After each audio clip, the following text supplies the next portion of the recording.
Around the bases, from spring's first pitch to October's last breath, JT's writing every storyline like life or death. Prospects rising, veterans proving they still belong. He's got a take for every fan who lives the game strong. Every stat has a meaning, every swing has a tale. He's painting the picture from the dugout to the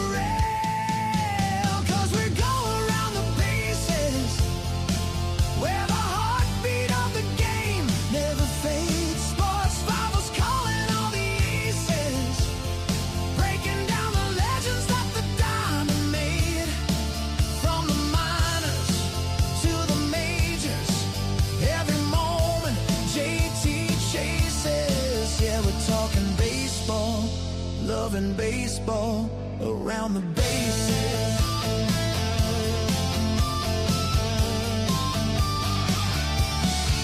It's the dirt on the clays, it's the sun on the grass, it's the kid in the stands dreaming big as the past. JT's voice carries on like a stadium song, reminding us why we've loved this game so long.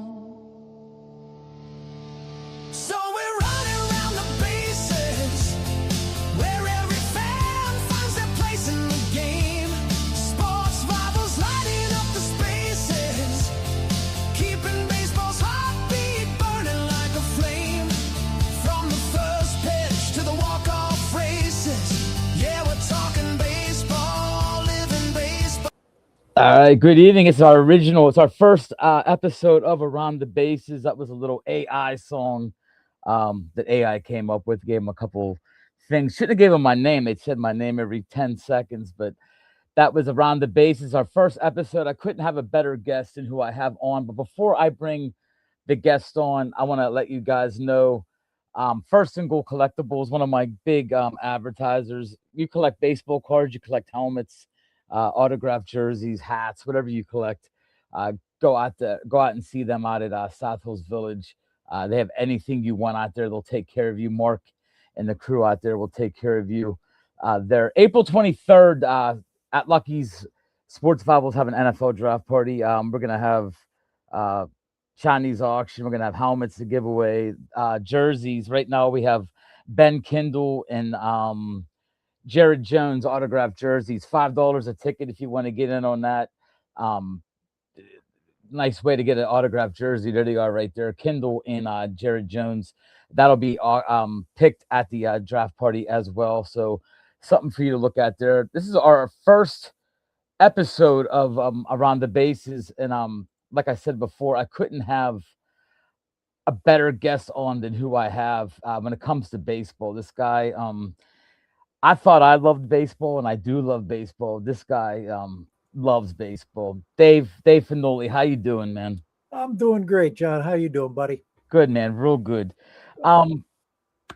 This is your favorite time of year, is it not? You better believe it. Get back into baseball. You got all the sports chipping around there, but the NFL. Yeah, you got the playoffs coming up in two of the sports here soon. You got the March Madness. You can't. This is literally this is like heaven for sports fans. Got to watch the Pirates today. Um, Absolutely. two Pirate games today. Actually, I got to flip between the Phillies and the Tampa Bay Rays. We won Tampa Bay. both of them. We won both of them today. Nice little baseball day. Scored some runs. Yeah. So, Dave, first off, let people know Dave is a local author, and I'm telling you what, if you go to Barnes and Nobles, I still do it. I'll go sit there, have a coffee. I buy my baseball magazines. You know there's Athlon right there, and I go in there, and if you check out the books there, if you don't find Dave Finoli's name, you either gotta be blind or you're not in the sports section. So Dave, what do you got going on right now with you guys? Well, we just put out we have an annual that we put out on the top Pirate prospects. Get a great group of guys who basically spend every nook and cranny of their days watching these prospects.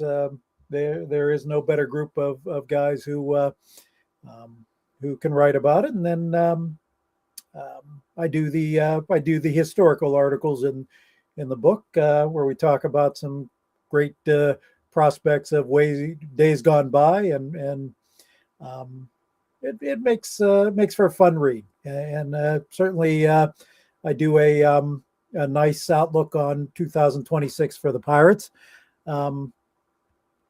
Huge difference between that and when the book came out in November, when we were looking like the worst offensive collection in baseball history. But we have that coming up.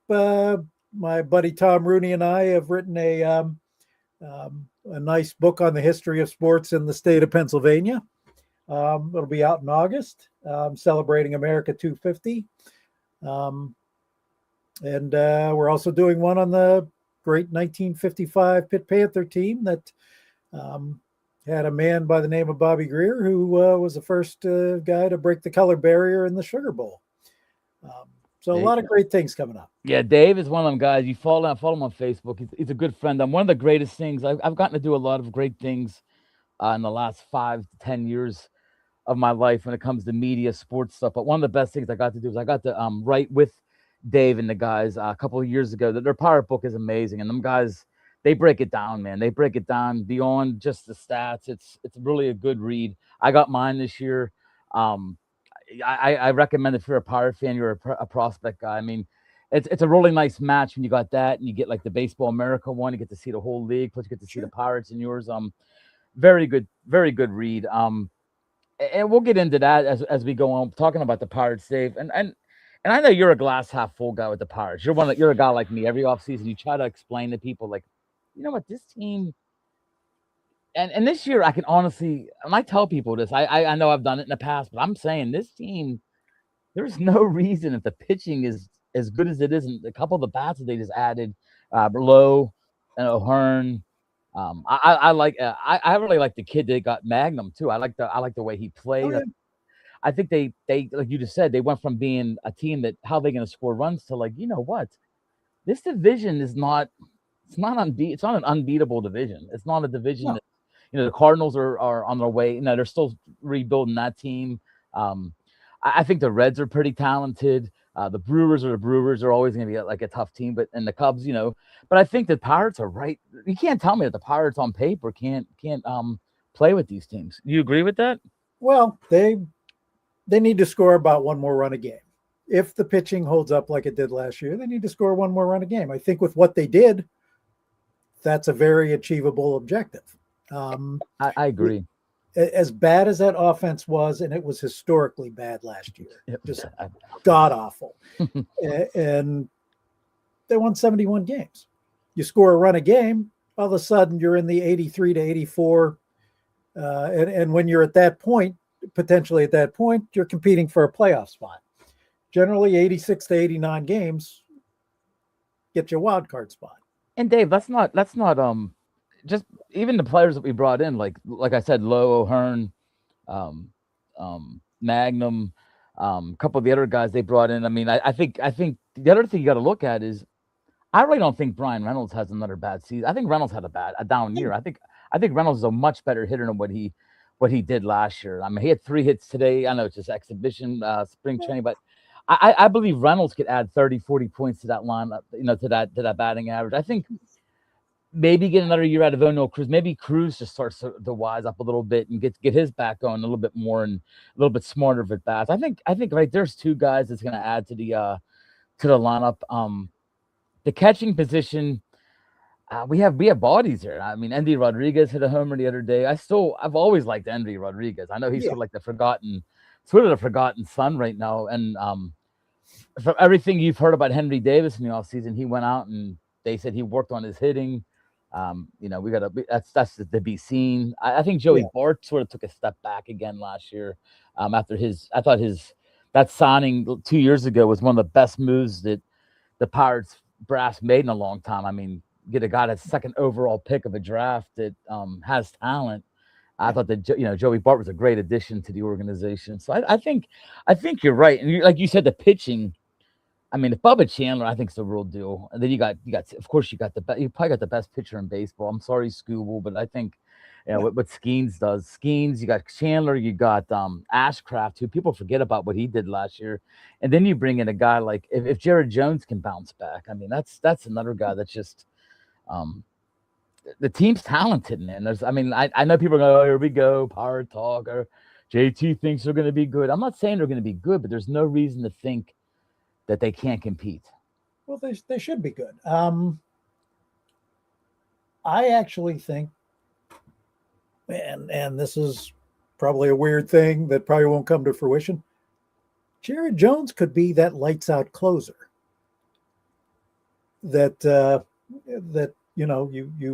Santana's solid. Mm-hmm. I don't know that he's a lights out guy. Bednar certainly came back last year and became that guy. But I would kind of like to see. I mean, he's not a guy who has a huge arsenal of pitches. And he has that mentality too. He has a closer mentality. Like plus you got 5 solid starters coming in. You're not hurting on starters at this point. I mean, you're obviously Skeens up there, top 1, 2 in baseball. Mitch Keller is a great number 3 guy. Were you shocked they didn't move him? That's one of the questions I had. I was waiting for that domino to drop for the longest time in the offseason. I'll tell you what I was disappointed with. I was a big Oviedo fan. A little disappointed that he was. I thought Keller would be the one to go. That's what I thought too. And I'm not sure. Did you get good value for Oviedo? Sure, but is it going to help you this year? I'm not so sure. But that being said, I mean, Keller is a solid 3 guy. He just seems to peter out at the end of the year. He just needs consistency through the year. He's always had a great first half, struggles a little in the second half, but I mean, still solid. Ashcroft was a guy last year I thought was going to surprise people. And you know what? He did. Yeah, he looked good. He has a Dave Steve, like people compare his like slider like a Dave Steve kind of slider. He there was games last year where he looked unhittable, like honestly unhittable. Like I thought there was games that he actually looked more unhittable than Skeens, like where Skeens was getting barreled up every once in a while. I seen games where Ashcroft really didn't get hit hard a lot of games. I think he has 2 or 3 potential. He's a guy who basically improved after Tommy John surgery. Whether that had hampered him when he was drafted, I don't know. But I mean, here's a guy had a little hiccup in Indy, I believe, early in the year. But over the course of the 2 years after he's recovered from Tommy John surgery, he's been pretty damn good, and showed it at the major league level last year. Your Katie is certainly has good experience, solid pitcher. I think he can hold up that 5 spot really nicely. And you're right, Bubba Chandler. If I mean, what he did at the major league level that he struggled a little last year at the AAA level was he got a little wild, and that's been his thing. every so often he goes through streaks where he gets a little wild. But when he's not wild, he is unhittable, and he is the real deal. I think would be an ace on most teams that don't have a Paul Skeens. And now, Dave, you with the minor league, the prospects. How do you see, or first off, how do you want? What do you think should happen with Connor Griffin? Like, do you think he's going to get another year like in the minors, or do you think if he comes out and I know he struggled this first. I mean, it's exhibition right now. He's going to take him a little bit to get his bat warmed up. I mean, if this guy is the best player on your team as a shortstop, do you bring him in? Do you play him right now? I would be adverse. I would want him to get a few AAA months, maybe bring him up in late May, early June, just because he is 19. And, I'm hard pressed to think of a more impressive minor league system in my lifetime. I mean, yes, you've had the Brad Eldreds of the world go nuts, but I mean, the thing that was impressive was he was an 18-year-old kid who got better every level he went up. Went up 3 levels in his 18-year-old season. I mean, you don't see too many number one prospects like that. I mean, he literally became a consensus like as the season went on. I mean, it was like he just took it and said, you know what? It was almost amazing how he went to the number one prospect and there was no argument from anybody. I mean, it's like a one thing. I mean, I haven't seen anything like that in a while. Like not even just Pittsburgh. I'm just talking major league in general as a hitter like that, to be able to come out and it almost reminded me like the Griffey thing, sort of like, oh my gosh, this kid, a high school kid that's just boom, he's ready to go. Yeah. Well, I mean, he's a 330 hitter, I believe 21 homers, 65 stolen bases, Gold Glove at shortstop. I mean, I'm hard pressed to think of what this kid didn't do. He reminds me of a Dave Parker type of prospect. In the Pirate organization. I'm not sure we've seen anything like that since Parker. We've had some great prospects in then, and I'm even talking about Barry Bonds. And that's high praise because Barry Bonds was certainly a hell of a prospect coming up. Yeah, I mean, Bonds was the guy that he actually, I mean, and he's above Bonds. I mean, Bonds was a collegiate player, so Bonds already was 3-4 years older than him. He was at this point. So I mean, it's amazing. And the Pirates. Let's get into that too as well. Let's talk about their drafting. I mean, they might have got the best pitcher in the draft last year. I mean, Seth Mendez is just a beast from all intents and purposes. They got another guy that, I mean, once Skeens goes, which we all believe he's probably going to go, of course, you got another guy that's going to step right in and maybe just be as electric as Skeens. Yeah. No, I mean, he's one of the best high school prospects in many years to be drafted. But I mean, the thing about him is you want to be adverse. Don't forget Tamar Johnson, who I get a sneaking suspicion might surprise people this year. He's basically, I know he's still young. That's the sad thing. People think, he's been with us so long. How old is he? He's what, 21? Yeah. And it's crazy. He's only 21 years old. He actually had a really good second half last year. And I mean, Altoona is not a hitter's park by any stretch. That was what, in the short time Griffin was there, that was the impressive thing about him. Was, even in a very pitcher-friendly ballpark, he's putting up numbers. He's putting up numbers. Tamar Johnson, he's getting on base. I think I'd like to see him a little more aggressive at the base. I think that's probably been in my few times I've seen him. One thing that kind of stands out is he maybe needs to be a little more aggressive there, but he's still a guy that has talent. I mean, he could be a surprise coming up, but that's one of the big things why it's a little more exciting now than 12 months ago. 12 months ago, every prospect in their system offensively regressed. and you wondered what the hell was going on. You questioned whether they could develop hitters, Yeah, not unlike under the last two regimes um, before Charrington, who couldn't seem to develop a pitcher to save their lives. I agree. I mean, between what happened in the major leagues last year and like you said, 12 months ago in the minors, I didn't say we could find a bat anywhere. Like I didn't think we had a bat. I thought we were like that bad. I mean, just that little bit of time. I mean, um, I like where our lineup sits right now. I think you're gonna need some players to overplay what they did last year. Like I talked about with Reynolds. I think Reynolds is definitely a guy that will improve. I think it was just a bad year for him. I'm hoping it's not like a. I don't think it's a beginning of a downward slope with him. I think he just No. had a bad year. I think Cruz got to get smarter to play. I think he had moments last year where he looked all right. I mean, but I like the additions. Brandon Lowe's a ball player, man. I mean, he's a really good ball player, Yeah. left-handed hitter, that right-handed portrait. Get O'Hearn in there. The second, short, and third. That's where I guess it's going to come down to what you want to do there. I mean, do you mind starting the year with Nick Gonzalez at short? Well, I mean, ideally, you'd like um, a better glove at shortstop. You'll have one when Griffin comes up.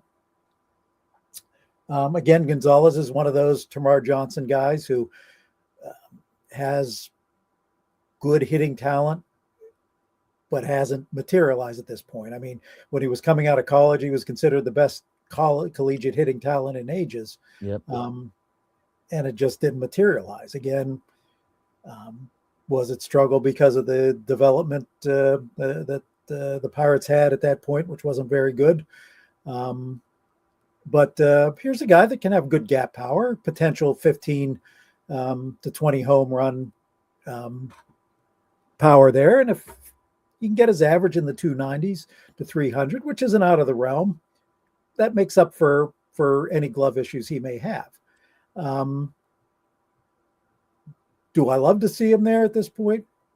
Probably not. But again, there is an upside with Nick Gonzalez. I'm not sure there's an upside with Jared Triolo on the other end. I mean, yes, he had a good September, but the thing on him in the minors, and except for a short period when he came up, was he's a glove, no hit kind of guy. Yeah, he's a great bench player. He's not a guy you want to plug in the lineup every day. No. I mean, it's a guy that you want to bring him in the seventh or eighth inning in a real tight game where you think he's a step up. I mean, that was the problem. We had Brian Hayes who couldn't hit either. So it was really it was like a whitewash. It was a wash if you just put him in for him. But now I think Triolo is going to start at third.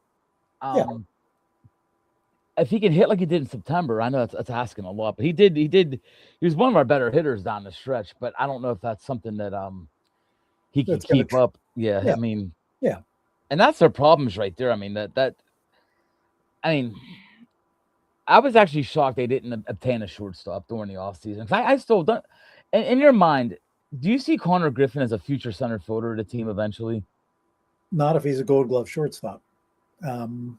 He could play center field. From everything I've read and been told, when he played center field, he was effortless out there, and you could see he had potential to be a great center fielder, sure. But I'd rather have the great Gold Glove shortstop. Doesn't hurt that he has power to go in there, but I don't think I would have been surprised had they got. I'm surprised they didn't get a third baseman. I would have been surprised at shortstop only because if you're expecting this guy to come up in midseason at the latest, and you're not a team that has a lot of money to spend, it probably would have been prudent to do it there. How do you feel about like some of the guys that we got in trades that are younger? Like, how do you feel about the from what you've seen from the password? What like I don't want to say his first name, Garcia from Boston. How do you think a guy like that could be a future corner spot in the outfielder too? He has potential. I mean, from what I gather, he's an average defensive player. Won't hurt you. Great power potential. he strikes out a lot, and that's I know they're hoping he can improve his pitch selection. Yeah, I mean, again, you got a potential 25 to 30 home run man. Because I did hear that in Boston. That I mean, people in Boston, they definitely were loaded in the outfield. They have Abreu. They have 3 or 4 really good young outfielders there, and they said that he was sort of like a guy who just just they didn't have the numbers for him. So people in Boston thought that we did really well by getting him. Another guy that I know we've heard about for a couple of years now, and I'm just saying, if you think these guys, now that Sawinski got picked up by the Dodgers, like I didn't expect his bat to do anything this year. I was pretty much bitter on Jack Sawinski. But guys like Nick York, we've heard about York for the last couple of years. Do you think he steps up and becomes that guy that can fill in different places and well, you'd hope so, because right now the legacy of a lot of the trades that Cherington has made, the Cooks, the Yorks, I mean, I love Billy Cook. I still think Billy Cook. I don't think I wish he would just get like, I know we can't do it now or nothing, but like last year I thought we had time to give him a 40-50 game. Just let him play. Let him see what he can do. But I mean, he struggled down in AAA last year too, which was he did. Yeah, but I mean, both York and Cook did play better towards the end, especially York. From what I heard, York basically did not take it well that he didn't make the team out of spring training. And that was part of his problem, but that's not something you like to hear about. I don't know it as a fact, but that's was the poop that was coming out. But I think you probably have potential to get more out of York than Billy Cook. Billy Cook to me looks like he's going to be a quad A player. I could see that too. I mean, I just thought when we made the trade, I thought it was a great trade at the beginning, because I was like, you know what?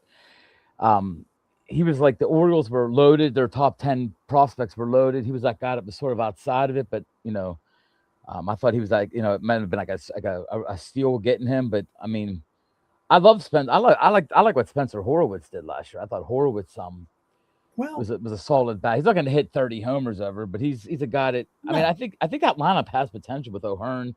I think our lefties in that lineup now are we have a lot of left-handed batsmen. If we could turn it into PNC and get a little bit of power from them bats, might help them out. But you're an old school guy, Dave, like I am. Does a guy like O'Neal Cruz in center field hurt a team over time? Hurt him last year. I think is he going to get smarter and just learn that, hey, I know you got a great arm, but throwing it from the wall to third base or from the wall to, I mean, he did a lot of stuff last year where I was, when I was in the press box, I'd look around the other guys and be like, what is he doing? Like, I mean, it's like little league things. You don't overthrow a cutoff man just to show off your arm. And I think a couple of times he did that last year, cross bases,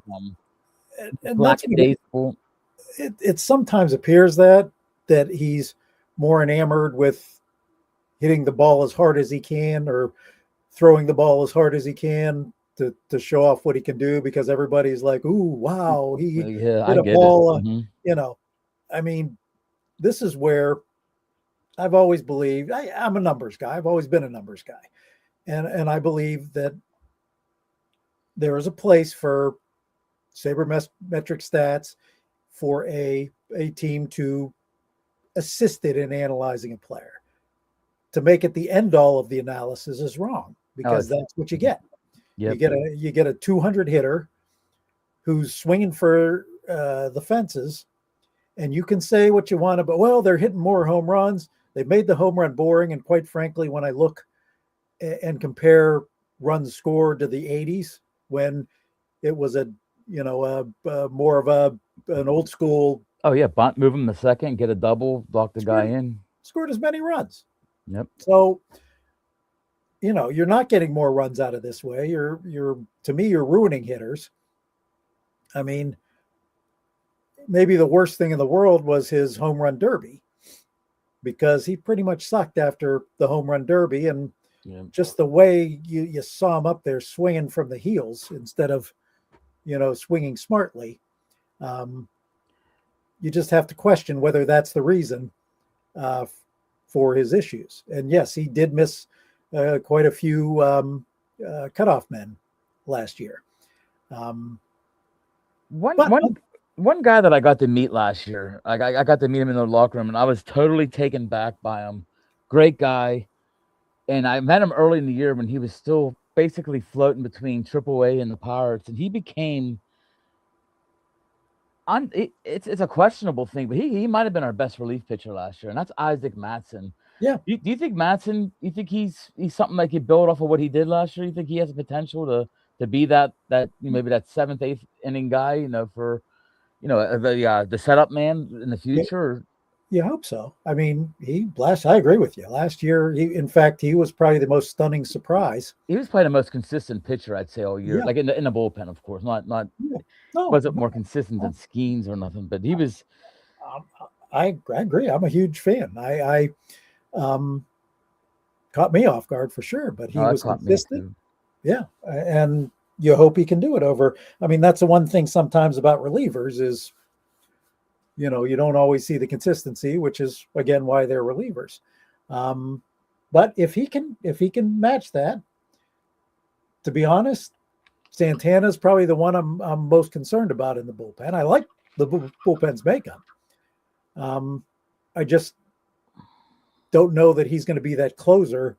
I kind of feel more comfortable if he was that 7th, 8th inning guy. I agree with you. I don't think he has that full season kind of. I don't know if he has that.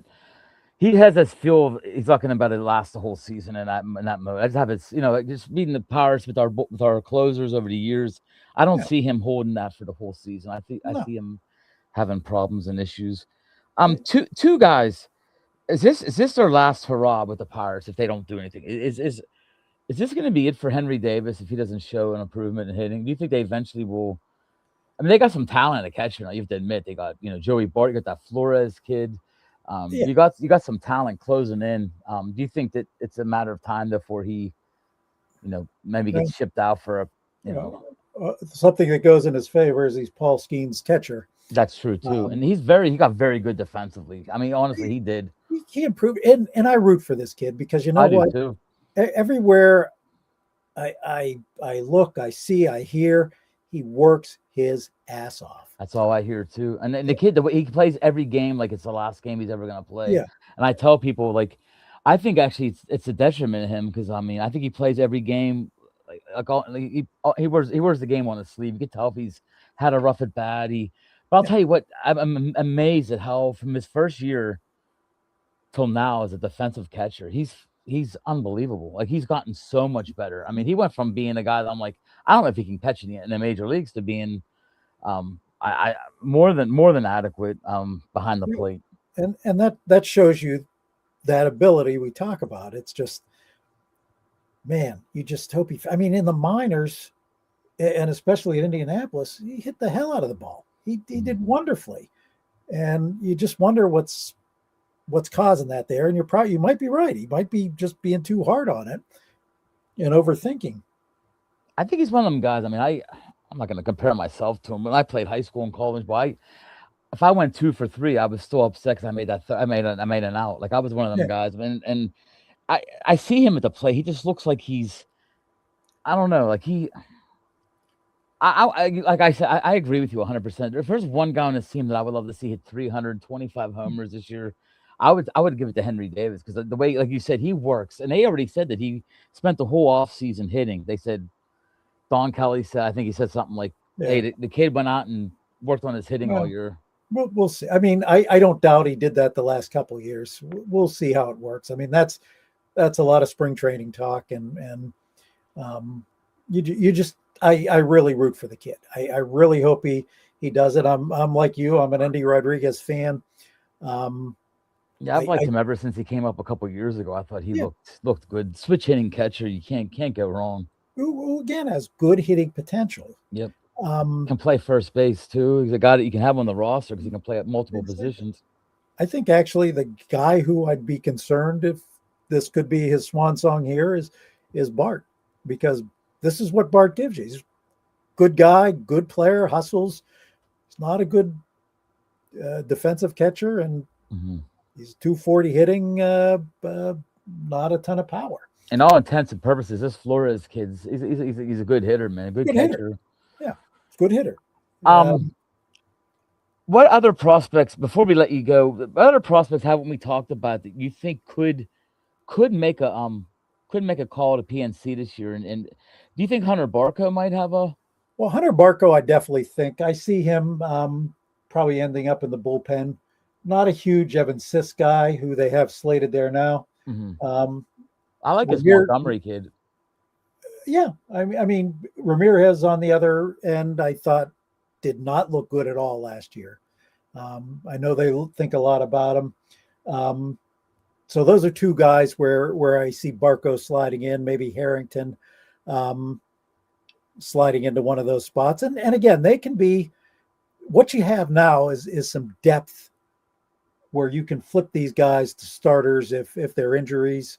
You're not having to dig the grounds of the depth of who somebody just let go.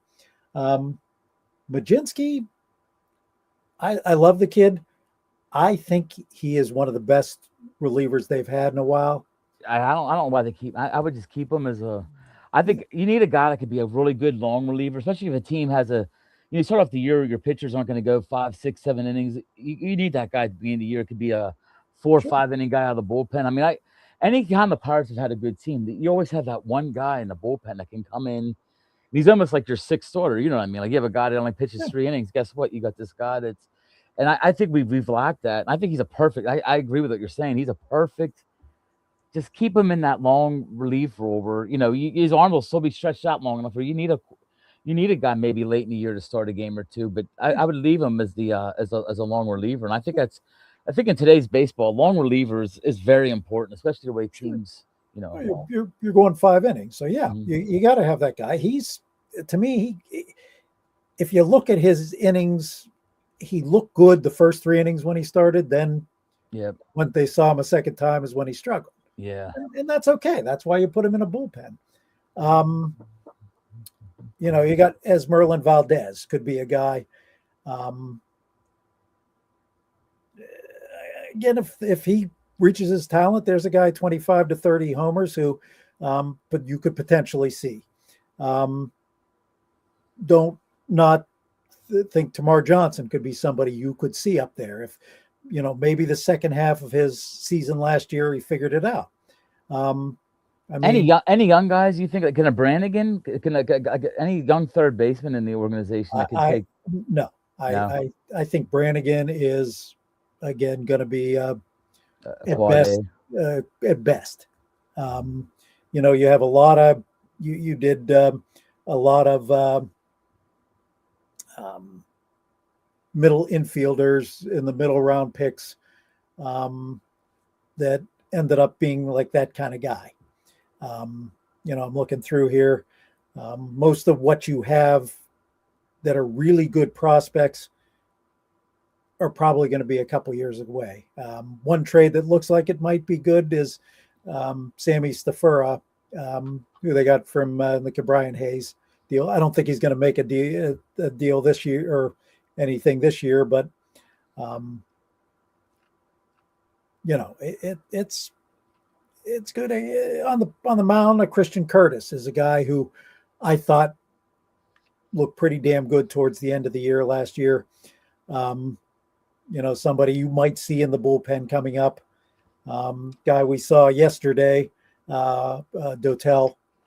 Wilbur Dotel. Yeah, and he looked good yesterday. I thought he looked good.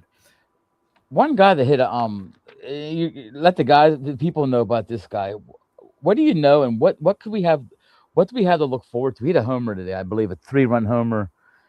Edward Florentino. Is this kid the real deal? I think he is the real deal, and I think this is where who's ever they have developing players last year, we seem to finally be getting some Latin American kids who are starting to develop these stars, and this guy is at the top of the list. The difference with him is he's not swinging from the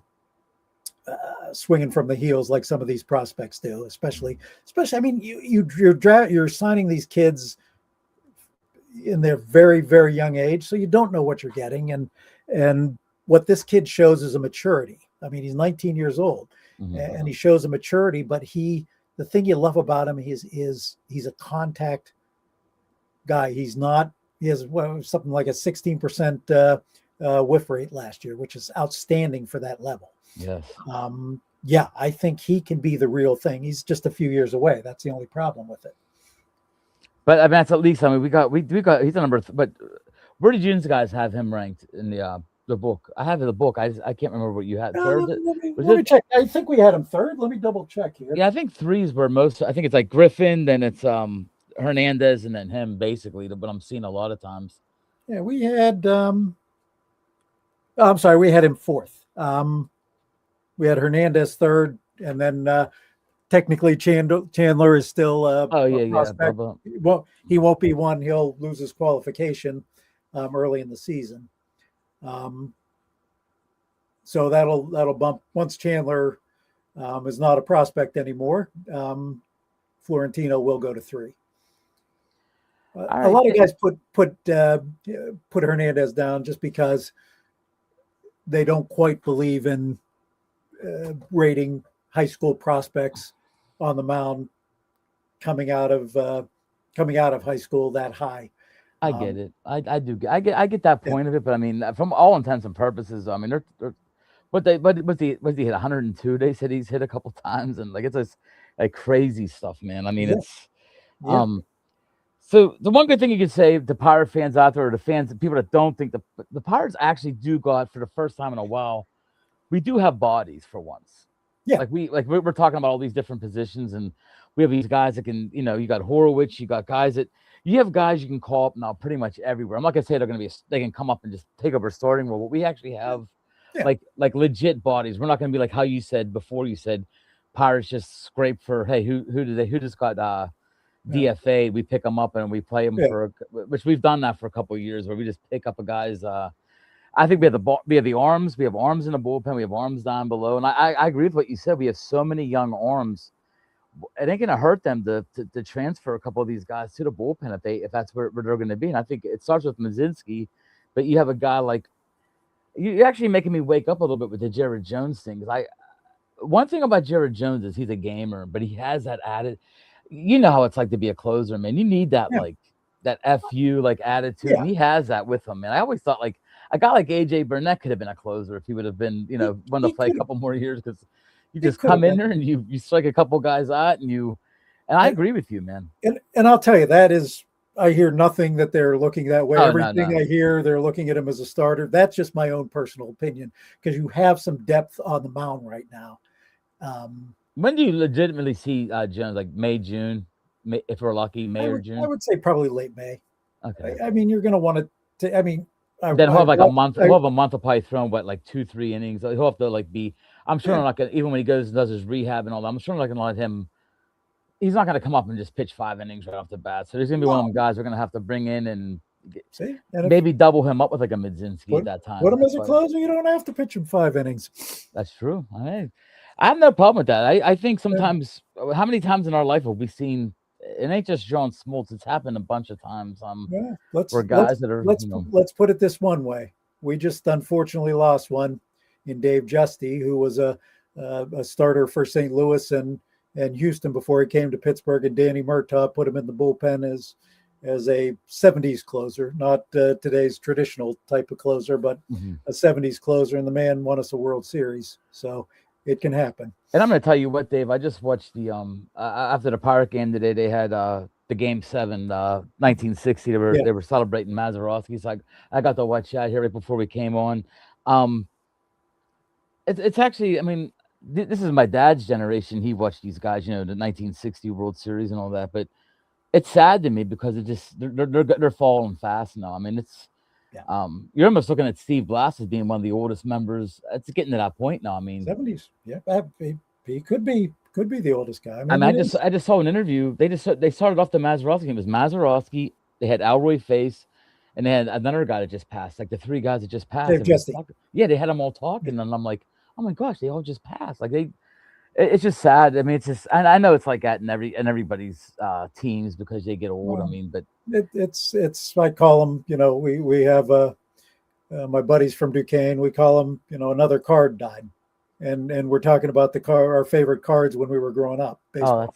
that makes I know exactly what you mean, man. I mean, it's You like know, anytime an athlete dies, I feel bad. Even like the other day, yesterday, Rondell Moore. I just no, that was a stunt.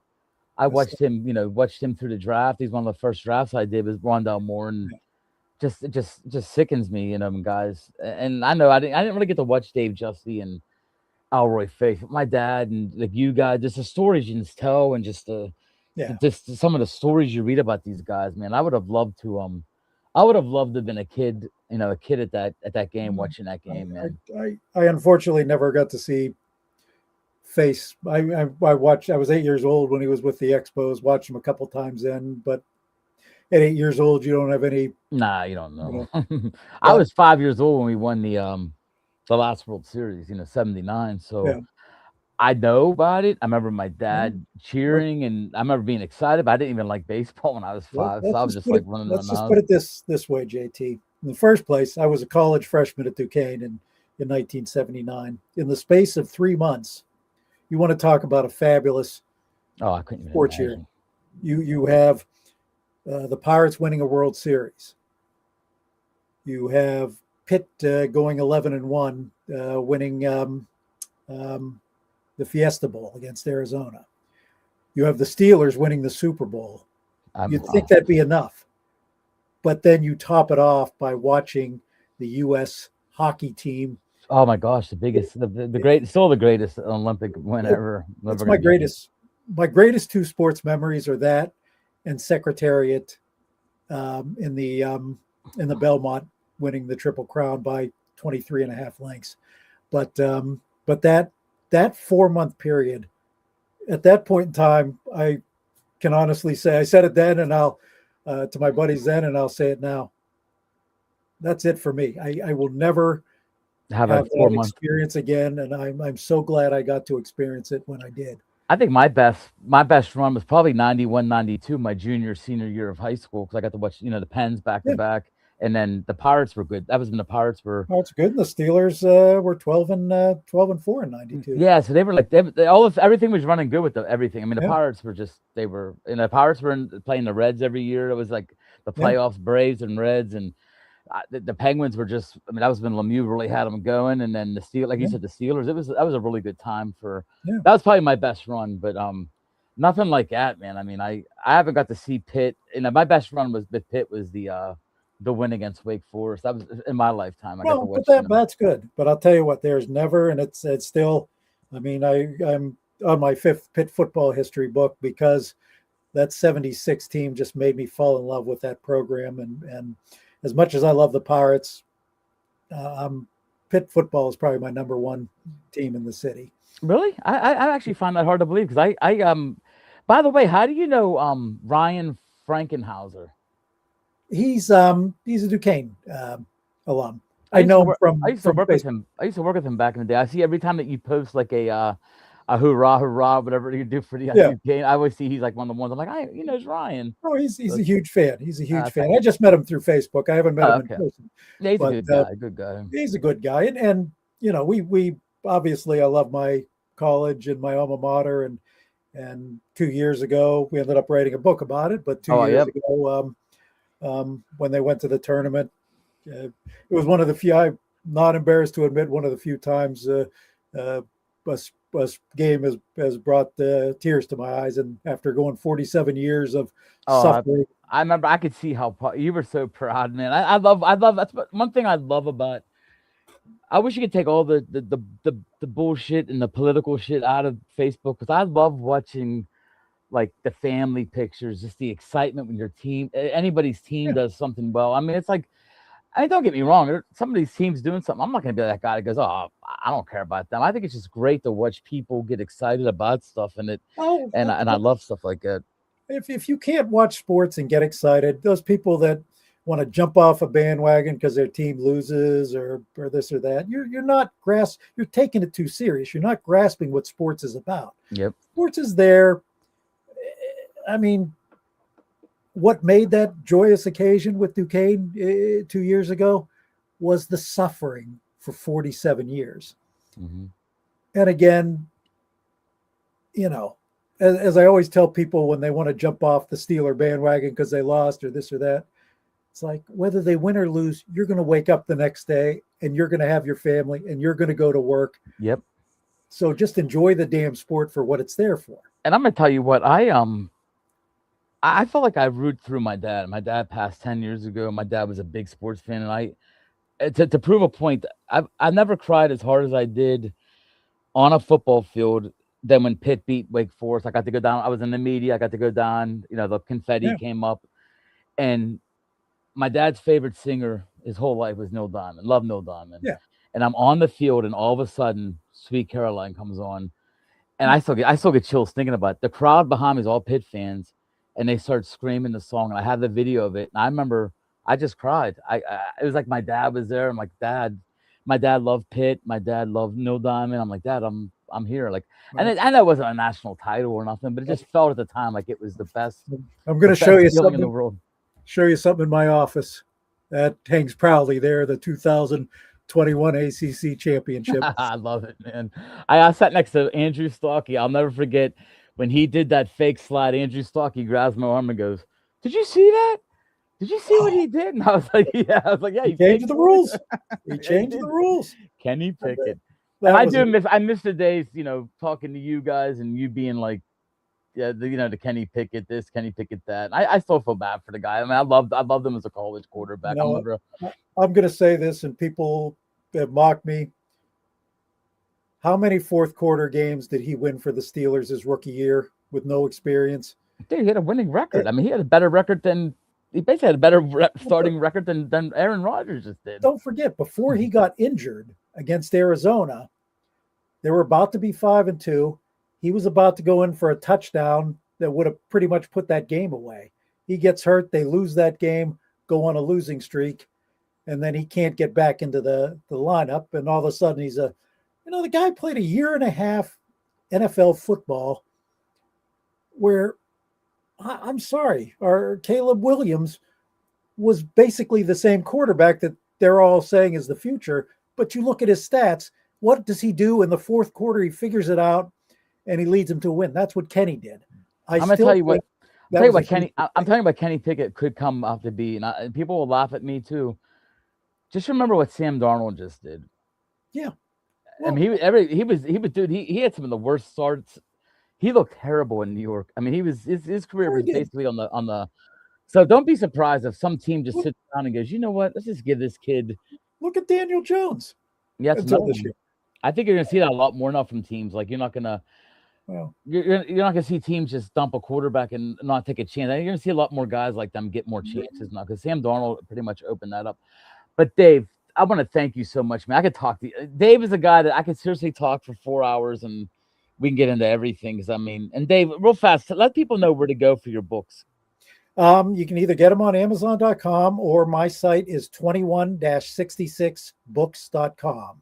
21-66books.com. That's a great name, by the way. You thought of that. That's a great name for a website. But yeah, get on there, guys. I'm telling you what, man, you're not going to be disappointed, man. Dave puts his heart and soul into it. And I love Dave's story. We'll get into it a different time, but Dave will tell you, I mean, he started off with one book, just wanted to write a book, just get something published, and now it's basically an obsession now. How many are you up to now? You personally? Well, if all goes well this year, by the end of the year, I'll hit number 50. Oh my gosh, that's phenomenal. I'm at like 9, but that's all draft guides and stuff. If I count the one I helped you guys with, like I've been a part of 10 books. I'm proud of every one I do. But I'm telling you, I got to do some cool things in my last 5-6 years, and one of them is with you and John Drecker and the boys. That was a fun time for me. So I appreciate it, man. It was a great experience, and I'll never forget that. And Dave, you're a great friend. Thank you for being my first guest on Around the Bases. We're gonna do all about the majors all year. I wanted to get into the NL Central a little bit, but our Pirate Talk took off a little bit. But we actually got a message here. Let's see what's going on here. There it is. That's right. TC Javor. He said ClementiLemieux.com. It's basically it. Just use the Pretty numbers, much. man. That's exactly what it's for. But Good job. Dave, thank you so much, man. I appreciate it. And guys, get on sports5.com. Change the website up a little bit. It's not all Pittsburgh based anymore. It's basically a little bit more national. Do all the 4 drafts and stuff like that. And the draft party is going to be fun. Some fun stuff coming up. I just want to have fun with it. There's no reason to be. That's what it's for, buddy. And it's, I mean, if you guys get out there, get on his site, and it is the best place to go find about the prospects in the various drafts. Oh, thank you, man. And like I said, this is a rough time of the year because once you get past football, basketball, hockey, and there's a kid from UCLA right now, a shortstop. I got to write about him because the kid won Player of the Year last year, and he's basically one of the better shortstop prospects they said in about the last 15, 20 years. Cholowski, I think is how you say his name, from UCLA. But some talent coming out. And these pitchers that are coming out nowadays are a lot different than the pitchers 10, 15 years ago, man. A lot of them. I agree with you. But Dave, thank you so much. Guys, get on his book site. Get a book, man. Get a book or two. Get the Pirate book, especially, because the Pirate book is phenomenal information, man, especially during the year when the Pirates start calling people up. It's a great book. Yeah, thank you. Thank you so much for your time, man. You got it, buddy.